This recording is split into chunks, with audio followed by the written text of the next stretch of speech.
Boa noite, meu nome é Laira Ramos, eu sou fisioterapeuta, estamos aqui na loja ao vivo e eu vou falar de um tema um pouco diferente da fisioterapia, que é a reabilitação perineal. Eu sei que é um tema que muitas pessoas nem sabem que a fisioterapia atua e um dos motivos de eu começar a fazer essa palestra para o público em geral e não só para a classe da saúde foi o fato de uma vez eu fazer uma procura sobre figuras que mostrassem que eu sou fisioterapeuta e eu trabalho com uma parte do corpo humano, que é a parte urogenital. E eu não encontrei em nenhuma figura a referência à parte urogenital feminina. Nós temos a referência à parte masculina, mas não temos a referência à parte feminina. Tem um documentário muito interessante que é A Vagina Perfeita, um documentário inglês que está disponível no YouTube, quem tiver interesse em ver. E lá mostra o interesse que as adolescentes inglesas agora estão tendo pela parte estética da genitália feminina. Então, elas estão fazendo muitas cirurgias estéticas, principalmente para a correção dos pequenos lábios. O que é uma coisa que tem um grande impacto na sexualidade feminina, principalmente por causa das cicatrizes que ficam, e um grande impacto psicológico. Para mostrar que a vagina feminina tem diversos formatos, dentro desse documentário, um artista plástico fez um molde de várias vaginas, ele fez um molde de mais de 400 vaginas e mostrou que nós temos vários formatos diferentes da genitália feminina. E uma não é melhor do que a outra, uma não está mais certa do que a outra. É como se fosse a orelha, o nariz, tem cada um o seu formato.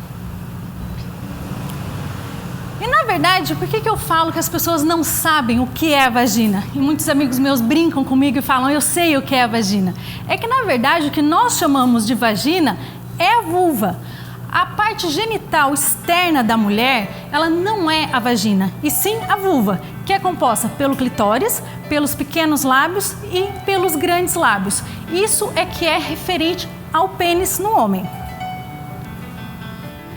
A vagina, sim, ela é uma grande desconhecida porque nós não conseguimos visualizá-la. A vagina é o canal que nós temos entre a abertura vaginal, que é o que nós visualizamos a vulva, até o útero. Então, esse canal que é desconhecido, que ninguém sabe muito bem o que tem lá dentro, algumas mulheres ficam preocupadas. Se o preservativo ficar dentro da minha vagina, o que vai acontecer? Se nós utilizamos os cones vaginais durante a fisioterapia. Se o cone cair na vagina, se ele ficar lá, se perder o fiozinho, o que vai acontecer? Não vai acontecer nada. A vagina começa na vulva e termina no colo do útero. Não vai subir nada para dentro do útero, o colo do útero é fechado. Então, esse espaço que nós temos é que é realmente a vagina. E um aspecto muito interessante do desenvolvimento da sexualidade ou do órgão sexual feminino e masculino é que são duas estruturas homólogas. Eles saem da mesma origem embrionária até a 7ª semana de gestação. Eles são exatamente iguais e eles vão se dividir em estruturas, ou melhor, vão se diferenciar em estruturas homólogas. A parte superior, que vai formar a glande do pênis, ele vai formar a glande do clitóris na mulher. Essa parte intermediária, que forma a ráfia peniana, que é aquela linha que o homem tem atrás do pênis, vai formar os pequenos lábios. E a parte mais externa vai formar o escroto no homem e os grandes lábios na mulher. Ali nós temos o pênis e aqui nós temos o clitóris. Como dá para ver, são duas estruturas muito parecidas. Há quem diga que o clitóris é um pênis subdesenvolvido.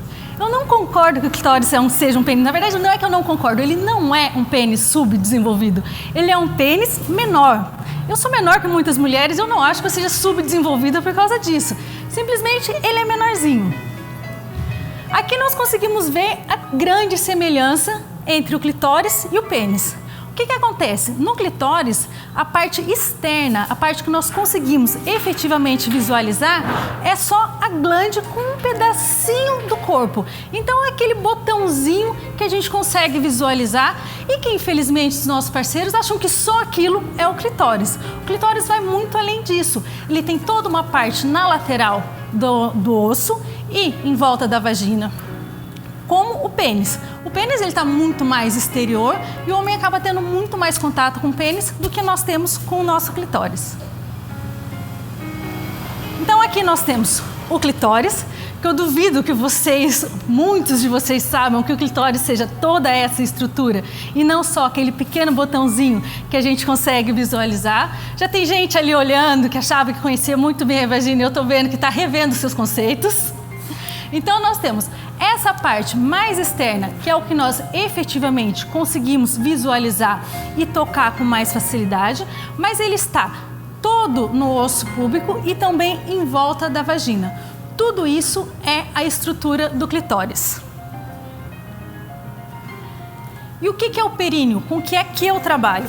Eu trabalho com o períneo, que é uma musculatura estriada. É como se fosse o músculo do braço, da perna, das costas. Então é uma fisioterapia convencional, como qualquer outra fisioterapia. Eu vou reabilitar o músculo esquelético. O que é o músculo esquelético? É um músculo que nós conseguimos mover com a nossa vontade. O períneo tem duas camadas musculares, uma mais superficial e uma outra mais profunda. Essa parte mais superficial, que é o que nós temos ali, ela está o quê? Em volta da vagina, em volta do ânus, na base do clitóris e em volta da uretra. Ele é uma musculatura como se fosse a musculatura do braço, ela é muito mais rápida. Então eu consigo ter uma contração bem rápida desses músculos, ao contrário da musculatura mais profunda, que a gente consegue visualizar nessa segunda imagem. Essa musculatura mais profunda, ela sai daqui do osso púbico, que é esse osso que nós temos aqui na frente, e vai até o sacro-cóccix, que é esse osso que nós temos aqui atrás. Então toda a base da nossa pelve está recoberta por esses músculos. Qual é a função desses músculos? Eles vão sustentar os órgãos pélvicos, que é a bexiga, o útero e o reto, e eles vão manter a uretra, a vagina e o ânus na posição correta. Eles são diferentes da musculatura superficial porque eles são músculos de sustentação. Eles são como os músculos das costas. Eles conseguem e devem ficar contraídos quando nós estamos em pé, quando nós estamos correndo.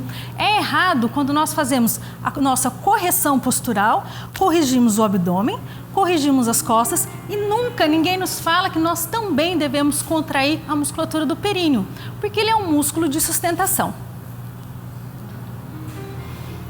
A sexualidade. Um assunto que todo mundo gosta de falar, mas todo mundo tem medo, vergonha. É muito engraçado que a primeira pessoa que me disse para trabalhar com sexualidade foi o meu pai. Meu pai é ginecologista, eu segui a área e ele falou: Laira, vai trabalhar com sexualidade, as mulheres precisam muito disso. E é difícil você começar a vida pós-acadêmica, né, vida profissional, já trabalhando com sexualidade. Então, uma forma que eu treinei para conversar sobre sexualidade foi conversando com meu pai. E aí vocês tentam entender que há uma grande diferença entre eu falar de sexualidade e eu falar de vida sexual, e eu falar de sexo. Todo mundo tem sexualidade. Desde a hora da nossa concepção, nós já somos seres sexuados com a nossa sexualidade, independente de ter uma vida sexual ativa ou não. Então, todos nós vamos ter sexualidade. Aqui nós vamos falar sobre sexualidade e não sobre o sexo de cada um. E há uma comparação que eu acho muito interessante da sexualidade, é a sexualidade com a gastronomia. Por que nós comemos? Teoricamente, nós comemos porque nós precisamos nos alimentar para sobreviver. Mas ninguém precisa ir a um restaurante para sobreviver. Ninguém vai comer sushi para sobreviver. Ninguém come churrasco para sobreviver. Essa parte nós usamos a gastronomia para nos dar prazer. A sexualidade é a mesma coisa. Nós podemos ter uma vida sexual ativa para a reprodução.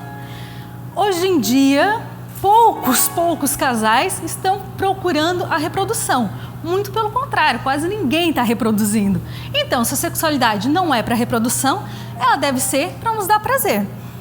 E o que é que nos dá prazer? Isso é muito amplo, assim como na gastronomia. O que é mais gostoso? Um shot de tequila ou uma boa garrafa de vinho? Depende do que você quer, depende do tempo que você tem, depende da companhia que você está. Então, muitas vezes, um shot de tequila, depende da idade. Se a gente tem 17, 18, acima de 18 você não pode beber, 18, 19, 20 anos, a tequila ela é muito bem-vinda. Aquela coisa que vai rápido, você não precisa saber o que fazer. Apreciar uma boa taça de vinho não é fácil. Você tem que aprender a colocar o vinho na boca, cheirar o vinho, sentir todos os paladares. Eu costumo comparar a evolução da sexualidade com a evolução entre a diferença entre você tomar um shot de tequila e você apreciar uma boa garrafa de vinho. Para tomar um shot de tequila é muito fácil, você coloca o sal, vira e depois o limão. Apreciar uma boa garrafa de vinho, você precisa beber vários vinhos, você precisa ter paciência, você precisa ter paladar e precisa às vezes de uma boa companhia.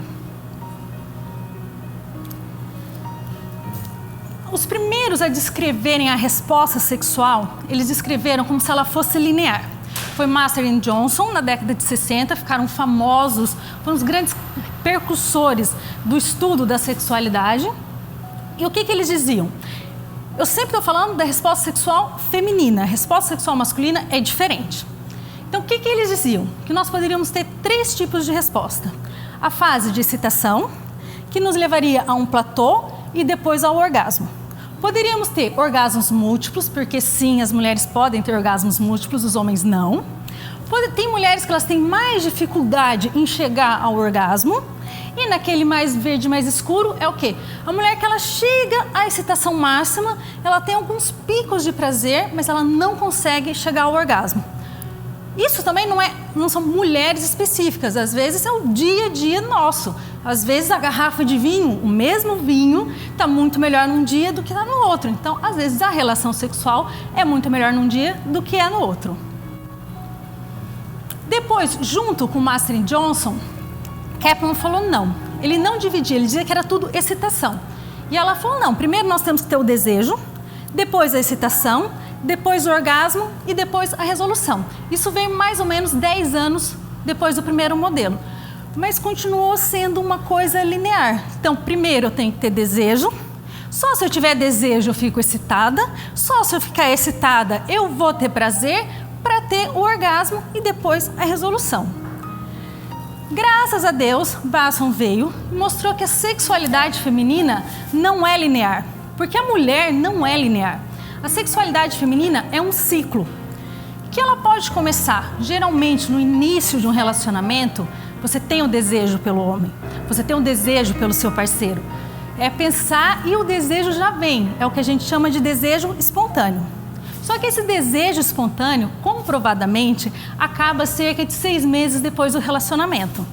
Então a gente tem que começar a trabalhar a nossa mente para ter o desejo que não é espontâneo. Como é que esse desejo pode vir? Ele pode vir porque eu estou emocionalmente ligada ao parceiro.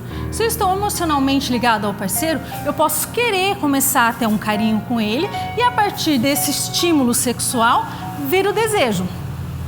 Eu posso ter o estímulo sexual, então eu aceito o estímulo sexual do meu parceiro, a partir desse estímulo eu fico excitada e aí sim vem o desejo. É muito importante que as mulheres entendam isso, porque geralmente as mulheres ficam em casa, o marido chega, ou a parceira chega, e aí eu não tenho desejo. A mulher não tem o hábito de pensar na sexualidade, a mulher não tem o hábito de pensar no sexo. Então ela simplesmente não tem desejo. Se ela não tem desejo, ela não tem excitação e ela não tem relação sexual. Esse ciclo, essa linearidade tem que quebrar e nós temos que entender que isso é um ciclo. Eu não tenho desejo, mas é a mesma coisa. Fui a um restaurante, eu já jantei. Tá todo mundo comendo sushi. Não, eu já jantei, obrigada. Não, mas então tá bom, me dá só um. Depois você vê que você janta mais que todo mundo que já estava comendo. Então, se você começa, se você está aberta para o estímulo sexual, o seu desejo virá. Porque não pode falar, não, eu não quero. Não quer, mas começa. Começar é sempre muito bom. E aí nós temos que diferenciar o que são essas respostas sexuais. Primeiro, o desejo. O desejo é muito importante. Só que o desejo é cognitivo. O desejo é aquilo que está na nossa cabeça. Eu sempre vou querer uma coisa que é boa. E aí eu também costumo dizer, quando alguém reclama, minha namorada nunca quer ter relação sexual. Então alguma coisa está errada. Porque uma pessoa que nunca quer fazer uma coisa que é boa, não acontece. Se ela nunca quer ter uma relação sexual, é porque a memória que ela tem daquilo não é muito boa. Porque a gente sempre quer uma coisa que é boa. Se alguém me oferecer um bolo de chocolate, eu vou querer. Sem nem saber qual é o bolo de chocolate, porque eu adoro bolo de chocolate. Se eu comer um bolo de chocolate e tiver uma porcaria, próxima vez que eu for comer o bolo de chocolate, eu vou pensar 2 vezes. A relação sexual, o desejo é a mesma coisa. Eu sempre vou querer repetir alguma coisa que me dá prazer. Se a pessoa nunca quer repetir, se a mulher nunca tem desejo, é porque aquilo não está sendo prazerosa para ela. E como nós podemos estimular o desejo? Pensando naquilo. Como é que eu posso querer comer mais? Quanto mais eu pensar em comida, mais eu vou querer comer. Geralmente, quando as mulheres estão de dieta, não tem comida na casa dela, não entra. Se eu não pensar em comida, eu não vou querer comer. Se eu não pensar na sexualidade, se eu não pensar em sexo, eu não vou querer. Por que o homem está sempre com desejo ativo? Porque no WhatsApp tem mensagem pornográfica, tem filme, tem mulher pelada, tem tudo. Você pegar o WhatsApp de uma mulher, dificilmente tem isso. Então ela não tem o contato, a memória dela não tem o contato com a sexualidade. Ela não pensa nisso, ela não tem o desejo. Depois do desejo, não que seja um ciclo, uma coisa linear, mas nós escrevemos a excitação. O que é a excitação? A excitação é a minha resposta física para o ato sexual. Na mulher, o que acontece? Ela vai ficar lubrificada, o mamilo vai ficar mais duro, a frequência cardíaca aumenta, a maior salivação. Então, há toda a característica da mudança corporal para preparar o corpo para o ato sexual. Só que a excitação não está diretamente ligada ao desejo. Eu posso ter desejo e não ter as respostas físicas da excitação para me preparar para o ato sexual. Como, por exemplo, se a mulher estiver amamentando, dificilmente ela vai ficar lubrificada, porque a lubrificação diminui durante a amamentação. Então também é preciso explicar para esse parceiro que não é que ela não te deseja mais, ela deseja, mas o corpo dela não está preparado para a sexualidade. A mesma coisa pode acontecer com o homem. Ele pode ter desejo e não ter a ereção. Aí algumas mulheres falam, ele não me deseja, ele não me ama. Não, alguma coisa aconteceu e a excitação não ocorreu, mas há o desejo. E o contrário também pode acontecer. Você está com raiva daquele cara, você está morrendo de raiva, mas você fica excitada quando você vê. Você não queria, mas a excitação pode acontecer mesmo que não haja o desejo. Isso geralmente acontece muito mais com os homens do que com as mulheres. O prazer. A parte assim, mais importante da relação sexual, do ato sexual, deve ser o prazer. A gente foca muito no orgasmo, mas o orgasmo não deve ser o grande objetivo e não é, comprovadamente, o grande objetivo da mulher. A mulher ela não procura o orgasmo, o homem sim, o homem quer ter o orgasmo. Acabou, ele está satisfeito. A mulher pode até ter o orgasmo, mas se ela não teve o prazer, se ela não teve o envolvimento, se a relação sexual não foi boa, ela não está satisfeita. E nós trabalhamos com a satisfação sexual. E a satisfação sexual de uma pessoa pode ser completamente diferente da satisfação sexual de outra. E aí sim, temos o orgasmo. O que é o orgasmo? O orgasmo é a resolução do ato sexual, é aquele grande momento. E algumas mulheres às vezes esperam um momento grande demais, como se vê nos filmes. E às vezes não vão soltar fogos de artifício, não vai ter estrelinha. Então é preciso entender que o orgasmo ele é muito bom, mas você tem que entender o que é o orgasmo para você, que às vezes muitas mulheres ficam procurando uma coisa que não existe. Aí entra orgasmo vaginal ou orgasmo clitoridiano? Qual é que existe? Como nós vimos, o clitóris vai muito além daquele botãozinho que vocês veem. Ele está em volta de toda a vagina. Então, sempre que há penetração, há contato entre o pênis e o clitóris. Então, não existe isso de orgasmo vaginal. Todo orgasmo é clitoridiano. Então, não se preocupem se você tem orgasmo com a penetração ou não tem orgasmo com a penetração, porque sempre há um orgasmo clitoridiano. O que vai acontecer? Assim como no homem, a glande do clitóris, que é aquela parte que a gente tem mais contato, ela tem mais sensibilidade do que o corpo do clitóris. Então, durante a penetração, o maior contato do pênis é com o corpo do clitóris. Algumas posições favorecem para que haja contato com a glande do clitóris também. Então, vai depender da posição que você está e do estímulo que você tem. Mas orgasmo é orgasmo, sem ser vaginal, sempre clitoridiano. Orgasmos múltiplos. Sim, nós mulheres somos capazes de ter orgasmos múltiplos, homens nos desculpem, vocês não são. Vocês têm um orgasmo, vocês têm que deitar, descansar e ficar prontos para a próxima. A gente tem 1, 2, 3, 4, seja quantos for. A Alemanha conseguiu meter 7 no Brasil, então a gente consegue ter muito mais do que 1. Nada é impossível. Eu já vi profissionais da saúde dizendo que o orgasmo múltiplo é genético. Então, a mulher nasce geneticamente predisposta a ter orgasmo múltiplo ou nasce geneticamente disposta a ter um único orgasmo. E isso não existe. A relação sexual, a sexualidade, ela tem aspectos psicológicos. O maior órgão sexual que nós temos é o cérebro. Por isso que muitos homens são muito mal de cama porque tem um cérebro desse tamanho, não é por causa do tamanho do pênis. Depois, nós temos os aspectos biológicos e os aspectos físicos. Os aspectos físicos é uma atividade física, é uma prática. Quanto mais nós praticamos o ato sexual, melhor nós ficamos nisso. Por que algumas mulheres conseguem ter orgasmos múltiplos? Primeiro porque elas sabem ter um orgasmo. E a partir do momento que elas sabem como é que tem um orgasmo, elas vão treinando para ter mais. O que não pode acontecer é eu ter um orgasmo e falar, acabou. Pode. Se você não quiser ter orgasmos múltiplos, você pode. Mas se você quiser ter orgasmos múltiplos, você tem que ter o primeiro orgasmo e continuar o estímulo para conseguir os demais. E uma grande questão que nós temos é a ejaculação feminina. A mulher ejacula ou a mulher não ejacula? Na verdade, não. Academicamente falando, em pesquisa científica, ainda não há um consenso se a mulher ejacula ou não. Nós encontramos estudos que falam que sim, que é possível a mulher ejacular, e outros que falam que não. O que pode acontecer, se for possível a mulher ejacular, é ela ter uma lubrificação, um líquido a mais. Aquilo que vocês veem em filme pornográfico, aquele jato saindo, gente, aquilo é xixi. Indiscutivelmente, aquilo é xixi. A mulher nunca vai ter uma ejaculação em jato. No máximo, ela vai ter uma secreção a mais. Mas se vocês quiserem que a mulher ejacule em vocês, como é nos filmes, vocês estão querendo que a mulher faça xixi em vocês. Tudo bem, não tenho nada contra isso, desde que vocês saibam que aquilo é xixi. Aqui entra uma parte um pouquinho mais técnica, mas é muito interessante.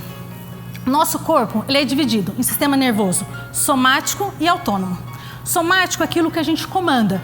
Mexe o braço, mexe a perna, mexe o períneo. E autônomo é dos nossos órgãos internos. A gente não consegue comandar. O autônomo vai ser dividido em parasimpático e em simpático. O parasimpático, durante a micção, ele é responsável por quê? Por esvaziar a bexiga, enquanto o simpático é responsável por reter urina. Sempre que a gente não está fazendo xixi, nós vamos estar com o sistema nervoso simpático atuando. Na sexualidade, o sistema nervoso parasimpático é responsável pela excitação e o sistema nervoso simpático é responsável pelo orgasmo. Aí nós temos uma coisa muito interessante que é o períneo, sistema nervoso somático, aquilo que eu comando. Se eu contrair o meu períneo, eu vou inibir o meu sistema nervoso parasimpático e ativar o meu simpático. Então isso quer dizer o quê? É muito importante na sexualidade. Durante a fase de excitação, para eu ter todo o meu preparo corporal, para preparar o meu corpo para o ato sexual, eu preciso ter o meu sistema nervoso parasimpático atuando. Se eu contrair o meu períneo, se eu estou tensa, se eu estou com vergonha, se eu estou com medo, eu estou inibindo o parasimpático. Então, eu estou inibindo a fase da excitação. Ao contrário, se eu contrair o meu períneo, eu estou ativando o meu sistema nervoso simpático. Se eu estou ativando o meu sistema nervoso simpático, eu estou estimulando o meu orgasmo. E é aqui que a gente consegue ensinar para a mulher como melhorar o orgasmo, como fazer com que esse orgasmo venha mais tarde ou venha mais cedo e como ter orgasmos múltiplos, simplesmente com a contração do períneo. E aqui entra o que eu disse, é impossível a mulher estar fazendo xixi e estar tendo o orgasmo ao mesmo tempo. Por quê? Porque a micção, ela é o sistema nervoso parasimpático. O orgasmo é o sistema nervoso simpático. Quando a mulher está lá, no filme pornô, fazendo aquele jato que é xixi, ela está na micção. Então, ela não está tendo um orgasmo. Ela está única e exclusivamente fazendo xixi. Alguns aspectos influenciam muito na sexualidade feminina. E um que é muito importante é a contracepção. Porque hoje as mulheres adultas, na grande maioria, vai estar fazendo uso do anticoncepcional ou algum outro método contraceptivo. E o anticoncepcional pode sim diminuir o desejo sexual. Então, se você está com um desejo muito diminuído, já tentou tudo e não melhora, procure o ginecologista e veja se trocar a sua pílula pode ajudar. A gravidez. Na gravidez a gente nunca sabe o que vai acontecer. A mulher grávida é uma incógnita. Tem gente se identificando. A mulher grávida é uma incógnita. Tem grávidas que em uma gravidez está lá louca pelo marido, quer ter relação toda hora e o marido foge dela porque ele não aguenta mais. E tem outra gravidez que ela não quer ver o marido, o cheiro do marido irrita, então ela é que foge do marido. A gente nunca sabe como é que a grávida vai reagir na sexualidade. O que a certeza é preciso ter, com mulher é preciso ter muita paciência, com mulher grávida é preciso ter paciência em dobro. A amamentação. Durante a amamentação nós temos a prolactina. A prolactina vai diminuir o desejo sexual e vai diminuir a lubrificação. Então, as mulheres precisam saber, os casais precisam saber que no período pós-parto o desejo vai estar eruptivo. Isso vai ser sempre. E a lubrificação vai diminuir. Então, se vocês quiserem tentar ter relação sexual, às vezes é preciso utilizar um lubrificante. Sexo não tem prazo de validade. Sexo não tem... Tem gente querendo fazer pergunta ali atrás. Sexo não tem prazo de validade.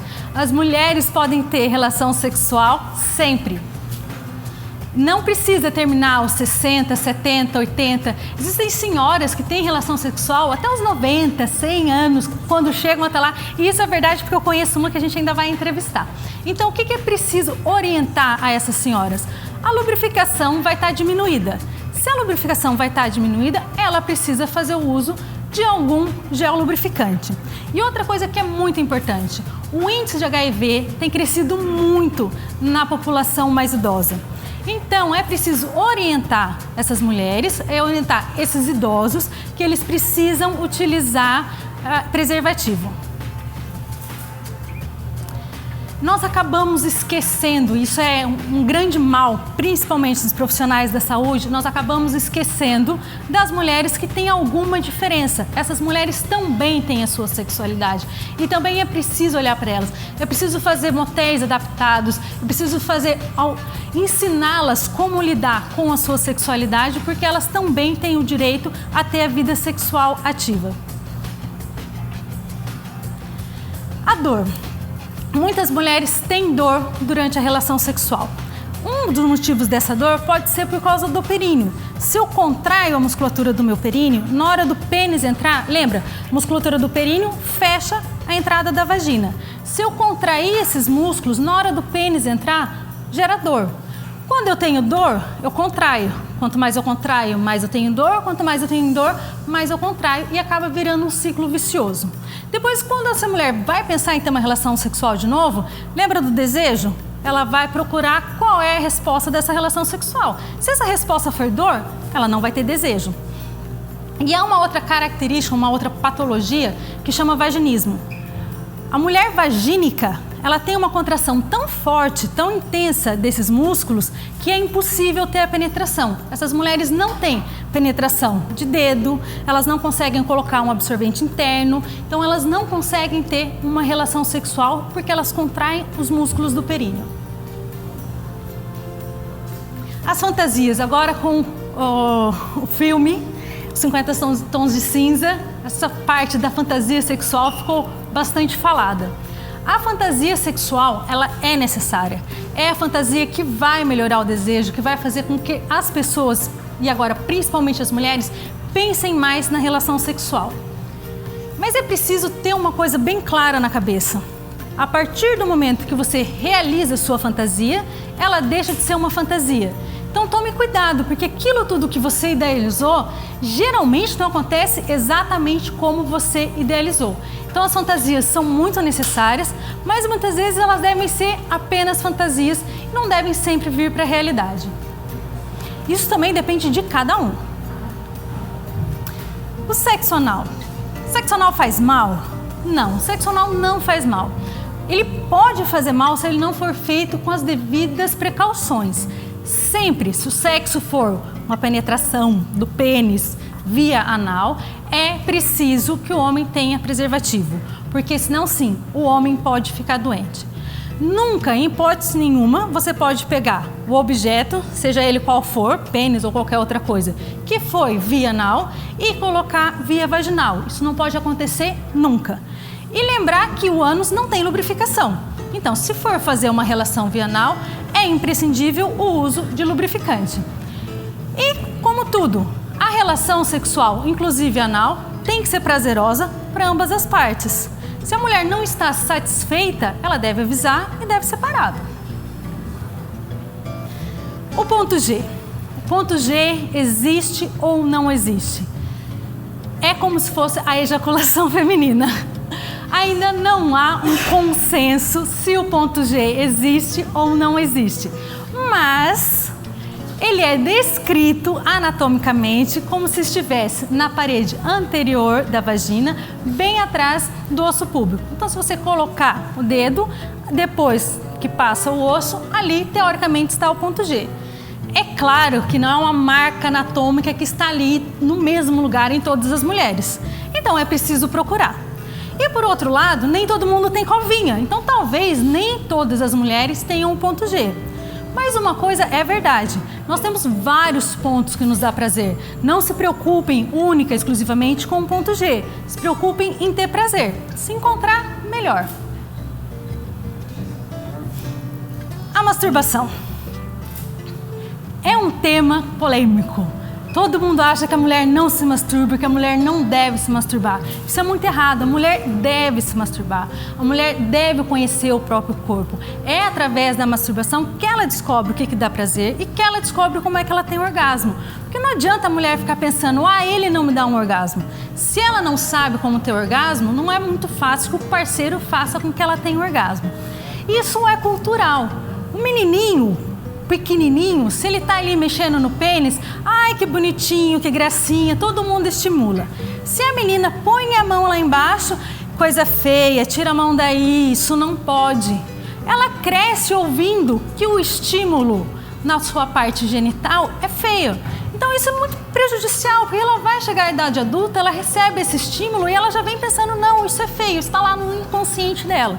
Então nós não podemos falar para nossas meninas que isso é feio. Nós devemos sim explicar que isso é íntimo, que é precioso, que é só dela. Se ela quiser mexer na sua parte íntima, que seja num lugar reservado, no quarto, que ninguém tem o direito de tocar, a não ser ela. Mas não devemos proibir, não devemos dizer que é feio.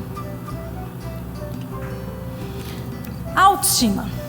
Melhor coisa que a mulher pode ter, que ela deve ter para ter uma sexualidade feliz é a autoestima. A mulher tem que estar bem com ela mesma. E a autoestima é como ela se vê. Muitas mulheres, elas não vão ter o corpo perfeito. Nós não somos modelo, nós precisamos trabalhar, nós não podemos estar o dia inteiro na academia. Então nós vamos ter as nossas imperfeições. Porque os homens não ligam para isso, nossos parceiros não vão ligar. O que é importante é a nossa autoestima estar boa, nós temos nosso prazer. A gente olhar no espelho e falar, hoje eu tô linda. Isso é o melhor ponto para começar uma sexualidade bastante saudável. E o que é a reabilitação perineal? O que a reabilitação perineal tem a ver com tudo isso? Bom, o músculo do períneo vai fechar a vagina. Se eu trabalho o músculo do períneo, o canal vaginal fica mais fechado. Quanto mais fechado está o canal vaginal, mais contato há durante a penetração, o que melhora o prazer para ambas as partes. Quanto mais eu contraio esses músculos, eu aumento o metabolismo. Aumentando o metabolismo, eu aumento a lubrificação, eu aumento a sensibilidade, eu aumento a irrigação sanguínea. Isso vai fazer com que a mulher tenha mais prazer durante o ato sexual. E a mulher vai conhecer o próprio corpo. Muitas mulheres não conhecem o próprio corpo, mal sabem onde está a vagina. E ela está lá na relação sexual pensando em tudo, menos no ato sexual, menos na sua vagina, menos naquilo que está lhe dando prazer. Então, quando a gente aumenta a percepção vaginal, a percepção perineal dessa mulher, é muito mais fácil ela ter prazer e é muito mais fácil ela ter orgasmo. E como nós vimos, se eu sei contrair e relaxar esses músculos, eu consigo controlar o meu orgasmo, ter um orgasmo mais rápido, ter um orgasmo mais retardado ou prolongar essa relação sexual e também ter vários orgasmos. Muito obrigada. E a mulher precisa despir-se de mitos e tabus, conhecer o seu corpo, sua mente e seus limites, sem medo e nem preconceito. Obrigada.